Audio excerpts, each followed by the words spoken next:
Hello and welcome to day 3 of the Intergalactic Aerospace Expo. It is the 24th of November. It is MISC and Mirai Day, or Mirai. Let's call it that. That's what I'm calling it. So we've got MISC. MISC are very industrial orientated, very cool industrial ships for the most part. They do other bits and bobs as well. And you've got Mirai, who are the sort of performance, racing, and other maybe hybrid ships from MISC. So let's have a look at what we've got. Well, firstly, we've got a ship coming soon. So what ship could it be? Oh, coming soon. We've got exciting things in the works to share with you. What? Interesting. So this is the MISC Starlancer, as far as I'm aware. The Starlancer Max. It is the newest MISC ship that they've put into the verse. Look at this gangway for cargo. Oh, awesome. Yeah, it's a big sort of super freelancer is the idea. I love the fact that you can just sort of open this up, get your cargo in, bam, put that in, come back up with your cargo, and then get onto the little gangway. But yeah, it's a giant freelancer is the idea. It also comes in TAC and build flavors as well. So TAC is the combat version, and build is the drone building version for base building. But yeah, it's a pretty cool ship. I really like it. It was first unveiled at CitizenCon. And then flanking me on the right and also on the left are the MISC. What are they called? The Starfarers. I forgot what they were called. So these are big fuel ships, for the most part. So the idea is that you've got the standard MISC variant, which is going to be able to suck up gas and that sort of stuff, and then basically refine fuel from that. Be that quantanium fuel, be that normal hydrogen fuel. It will also be able to potentially harvest other types of gas and then have them in these different liquid and gas containers in the back. And you can use this ship to refuel other ships as well. So it literally has a mechanic for refueling other ships and then you charging for that service. And the Gemini, which is the variant of that over there, is the sort of more military armoured version. And it's supposed to get rid of its sort of or at least originally it was supposed to get rid of the gas harvester in the front and replace that with a missile launcher. But they are big industrial ships. Lots more reason to use these big fuel carrying craft and refueling ships in Pyro. Pyro is a much larger system, so a lot more people are going to want fuel services there. And I suspect fuel will be a lot more expensive in the Pyro stations once they've done the economy rebalance. I'm going to run off to Hall 2 and see what else they've got. So, what do we have in here? So, I'm not a fan of these. These are the Reliance. We've got some other ships in the centre, but are they MISC or have they become Mirai? No, they're MISC still. I think they should be potentially in the Mirai brand. But they're sort of like Xi'an and MISC hybrid ships. Sort of they can change from the horizontal orientation you can see there to vertical. Kind of a bit like a B-Wing, I think it is, from Star Wars. They come in a variety of different flavours. This is the Sen, which is the sort of science and exploration version. This is the Mako, which I believe is the news sort of van version. The idea here is it's got a good camera for zooming in and recording and that sort of stuff. Potentially good for scanning as well. Might be some specific missions for that.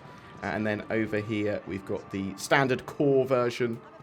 And then you've got the Tanner, which is the sort of skirmisher version. They're sort of second tier starter ships. They're sort of they're two-seater as well, so it's interesting, right? Pilot, co-pilot. Reasonable room in the back, sort of room for a spacesuit for you to then jump out. Yeah, they're supposed to be sort of like high-tech second-tier starter ships. I mean, the interior is cool. They're growing on me a little bit, but I'm not a massive fan. A lot of people absolutely love them, but they're sort of natural evolutions after you've come off your sort of Mustang Alpha or your Aurora. You might want to go onto them. And then here, we've got some great little Mirai Furies. So they are literally as small as you can get a ship. You put a person in there and then strap a load of guns to them. And they come in 3 flavors. You've got your standard Fury with just a load of guns and a couple of missiles strapped to it. And then you've got your Fury MX, which goes, you don't need guns. Just have all of the missiles stuck to yourself. I mean, when I first saw these, I thought they were a joke. But they're super combat effective, right? They're tiny. They can fit into loads of different ships. And then you've got the LX, which is supposed to be a racing version. But, I mean, you can use it for other stuff as well. There's a one-man shuttle or something. That's pretty cool. I'm not sure if the Mirai Guardian is going to be available today. So, from what I've heard, it's going to be released with 4.0, the Mirai Guardian, which is a sort of potentially Mirai heavy fighter, or sort of going into that sort of maybe a bit larger than a heavy fighter sort of ship. And we'll have to wait and see. Right, what's in Hall 3? So, what do we have here? We've got the Hull A. So, kind of entry-level cargo hauling. You're going to be able to carry some cargo, get it on and off your ship real quick, is the idea. This man is loving life. You've got the Hull C. It's much bigger brother. I like this. This is cool. So, big old spindles with the Hull C. It sort of extends out, its spindles come out, and you stick the cargo onto the exterior. It's sort of what the Hull series do. And we are still waiting on the Hull B, D, and E. And the E is just a ridiculous capital size ship and is a limited hull as well, which you can grab today. If it's already sold out, then you'll be able to get it at midnight or 8 AM. You can try again at UTC. Got the Prospector here as well. So Prospector going away from hauling and going into single person sort of mining is the idea. Very cool ship. It allows you to basically fill up these sandal wags, which are detachable with ore, and another ship can then, pick them up after you've detached them, put in new ones, and keep on mining. Part of a mining operation. I think it's absolutely fantastic, and you're going to have like bigger miners like the Mole, but even larger miners, and these ones are still going to be useful because they're able to get down to planet service or in between smaller gaps and to the rarer materials, rather than just a huge amount of materials, if you see what I mean. Yeah, cool. Hull series and Prospector. Yeah, very cool ships. I missed these out when I was in the hall earlier. So we've got the Pulses. Got the Pulse LX, which is basically a little hover racing bike. They are absolutely tiny, the Pulse series. So I actually quite like the look of the Pulse, especially for racing. That's just perfect. Little tiny carrier of people or for racing. And then you've just got the standard Pulse over here with a little laser on it. Pew, pew, pew, pew. Again, absolutely tiny. Get you where you want to go. Do a bit of damage as well. Right, let's run into... I think there's only one other hall actually open, and then we'll look downstairs. Right. Okay, so yeah, a load of freelancers. That makes sense, right? So, we've got the freelancer miss over here. So, freelancers are kind of competitors of the cutlasses, that sort of stuff. You're sort of moving up to a small / to medium-sized multi-crew ship with the freelancers. Really, really versatile. The miss is sort of more focused on combat and missiles, torpedoes, that sort of stuff. It's supposed to have a missile reloading system as part of it. I'm not sure if that's still going to be a thing. But yeah, sort of combat-orientated miss, sort of component access in the back. Even with the crowds, I definitely think I think it's supposed to... Someone correct me in the comments below. Isn't the miss going to get its sort of auto-loading missile system still, or is that no longer a thing? Or have they gone for something a bit different now? I don't actually know. It's not in my notes. I've got the StarLancer Max here. So you want something that's going to take the most cargo for a Freelancer series. That's your best bet. I really like the paint scheme on it. I think it looks absolutely awesome. However, the Freelancers in general, I prefer things like the Cutlass and now the StarLancer, which is the bigger version of it. But again, some of these ships sort of grow on me a bit. Nice big amount of cargo space, especially for its sort of size. And then you've got the which is sort of exploration focused. It's going to be probably a great multi-crew ship to grab for exploration if you don't want to go for the Corsair or something. I'd say the Corsair is sort of like the next step up, and it's sort of competing with the Constellation Aquila for the kind of. I mean, the Aquila might be a bit better. No ship can do it all, and different ships for different sort of things. And then you've got the standard Freelancer, which is very multi-role. But yeah, a bit of cargo, good amount of combat, solid for multi-crew, room for a little vehicle. Yeah. Let's go check out the Hollow Suite downstairs. But yeah, no Mirai Guardian, it looks like. It's possible it's on concept sale, but I suspect it is a 4.0 thing now. So what do we have down here? I am quite thirsty, both in real life and my character. So we've got the razors. I was actually going to ask where the razors were. That makes sense. I would have thought they would be upstairs for some reason. We've got the whole series of razors here. Now, they are mostly focused on racing. So you've got the standard Razor, great all-purpose racing ship. And then you've got the Razor LX, which is more like a drag racer. It's supposed to be faster, I believe, in a straight line. So yeah, reduced maneuverability, but straight line flight.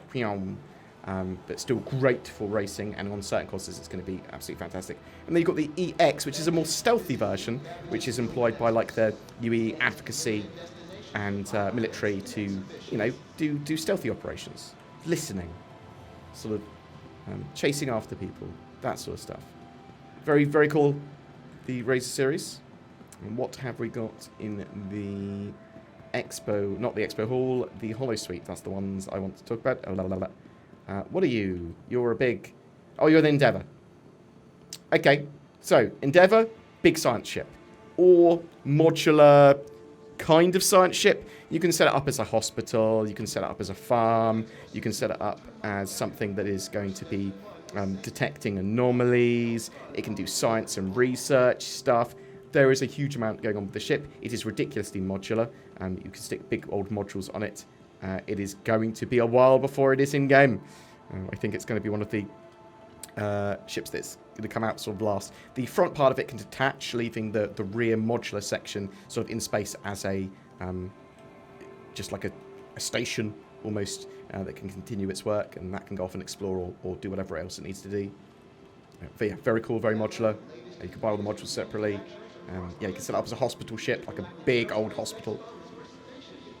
Is this the Expanse? This looks like the MISC Expanse. Yes, so basically this is a more refinery-focused ship. Will work really well with like moles or prospectors as part of a mining operation.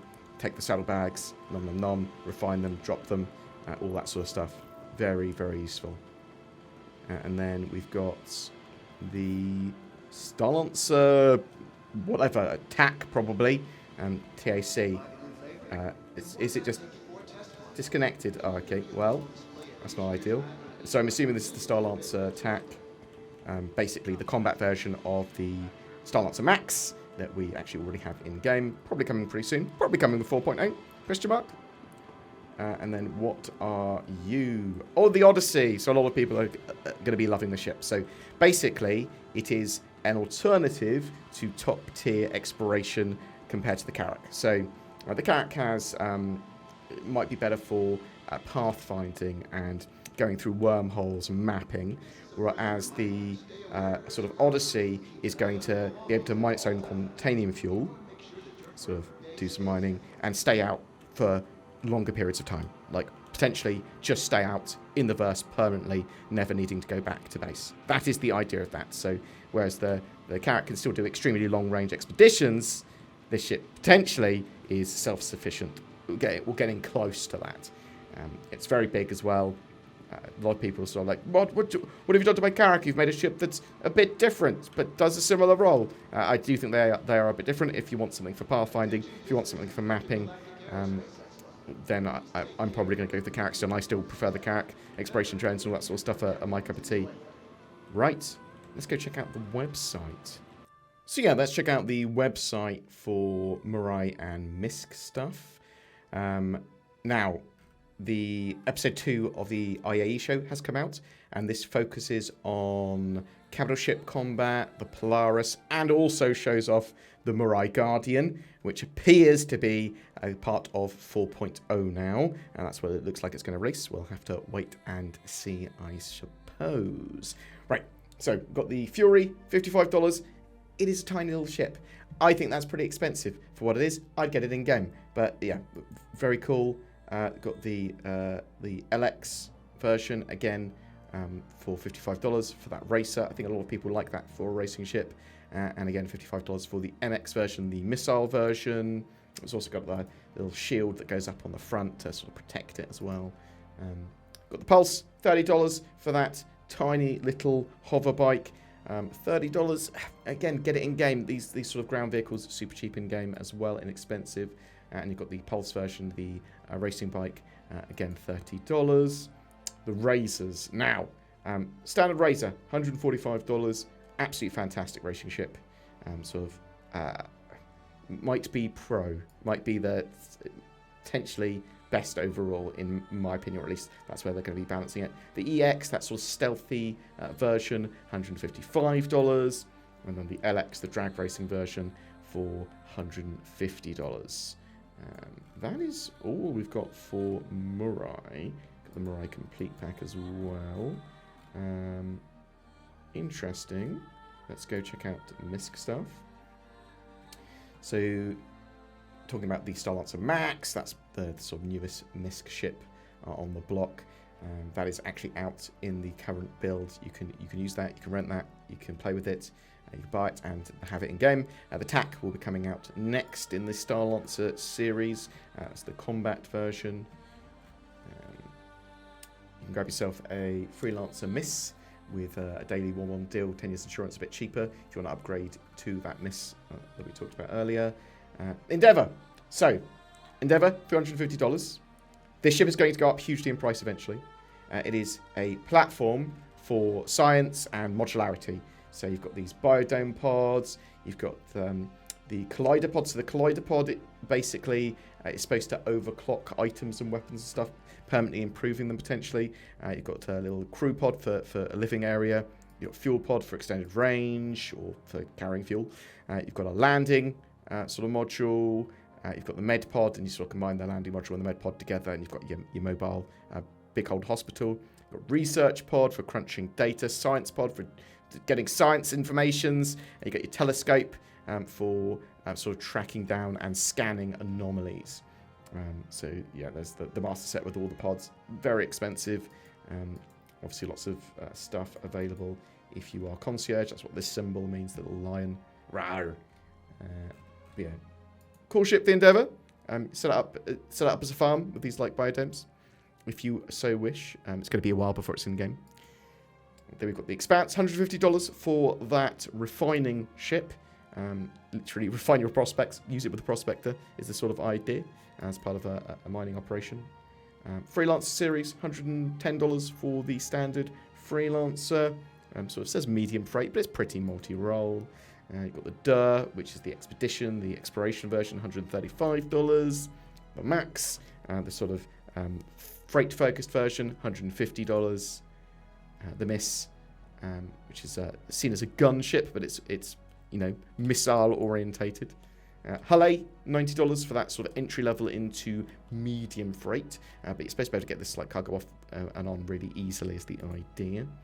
Hull B, not yet released, but it's big. It's a much bigger in between the A and C size sort of cargo transport, $140. Then you've got the Hull C, $500, pretty expensive, but it's a load of cargo stuck to those spindles. And you've got the massive Hull D, $550. for that huge heavy freight. And then the ridiculous Hull E, $750, limited stock. It is sold out already. Yeah. Don't know when it's coming to game. Not too far away, I would say. The Odyssey, you got your big sort of exploration ship there. Again, in concept, not entirely sure when it's coming out. But it's got all you need for an exploration ship, including quite a large hangar and the ability to get its own quantum fuel and all the top tier sort of exploration gubbins you can expect. Got the Prospector, $155 for that very cool single person mining ship. And then we've got the Reliance series, $65 for the core. Seen as a light freighter, sort of second tier starter ships they were deemed. And the Mako, the news or reporting version, $95. The Sen, the science version, $85. It's a bit of exploration, that sort of stuff as well. And the Tanner, which is seen as a light fighter skirmisher, $75. The Starfarer, $300 for that refueling and, fuel gathering. I still think, I do believe it's going to be doing proper fuel gathering still, right? That is the plan. And then you've got the Starfarer Gemini, $340 for the more armoured military version of that ship. And you've got the Starlancer Max, already in game. It is got a special war bond offer for it as well. Super Freelancer. I really like these. I significantly prefer these to the Freelancer series. And I think they are very cool. The Max focusing more on that freight and with attack going into, it says patrol, but it is combat focused. $330 for that. There is a BLD version which will come out in the future and will be available in the future for when they're closer to base building.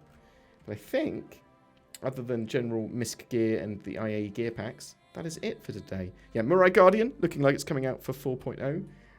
We've got lots of cool stuff coming in the future as well. So we are on MISC Mirai Day, but we've got tomorrow, Gatak, Ayapoa, Banu, Esperia. It is Alien Day. So hope you are looking forward to that. Tell me if you've picked up anything during the IAE so far. If you were expecting the Mirai Guardian and were disappointed that it's not turning up, or you're like, oh yeah, didn't look like it was turning up to me, but I'm glad they sort of showed it off in the IAE show. But whatever your thoughts or questions, please chuck them in the comments below. I'd love to hear from you. Have you used your brain thoughts to think about getting a Tobii eye tracker for your eyes for Star Citizen? It gives you natively supported high-precision head and eye tracking in-game for unparalleled immersion. And they're on sale, 20% off at the moment until the 3rd of December. Use the links below to get that fabulous offer, or go to tobii.gg/BoredGamer. Welcome to the Intergalactic Nord Expo, where there's only one vehicle here, the vehicle for better internet security, accessibility, and privacy. I wish I could watch Netflix in Japan or Pyro or whatever. Boom! I can, and I'm so protected. It's not a concept. You can fly with nordvpn.com/BoredGamer today. And with NordVPN, you don't need any variants, but it is pay to win because you need to buy it or get a subscription and then you win. Use the links below to get massive discount. November is all about the Intergalactic Aerospace Expo. We've partnered with the Star Citizen organisation Lunar Wolves for a massive giveaway. Commenting on any of my videos during the month gets you a chance to win one of 4 ships, a Zeus MR, an Ares Ion, a Drake Corsair, and even a Cutlass Black. All courtesy of those beautiful Lunar Wolves. But wait, there's more. Sign up to the Lunar Wolves recruitment page, link down below, for a chance to win an RSI Polaris with lifetime insurance. They're recruiting, you might be looking for an org. I'll chuck some further information and terms and conditions and stuff in the video description as well. Don't forget to click on the join button under my videos. That goes a long way to help support the channel. Thank you so much to you that have already done that. Zin and I play a load of games after work and stuff, and we want to chuck those up for people that have gone the extra mile to support us either on Patreon or via that join button. Just remember to like and subscribe as well. Comment, ask us some stuff. Thank you so much for everyone that supported the channel, whether it be for a day or for the last several years, a decade. Oh my God, we've been doing this for so long. Thank you so much for watching. I hope you have a great November and Intergalactic Aerospace Expo.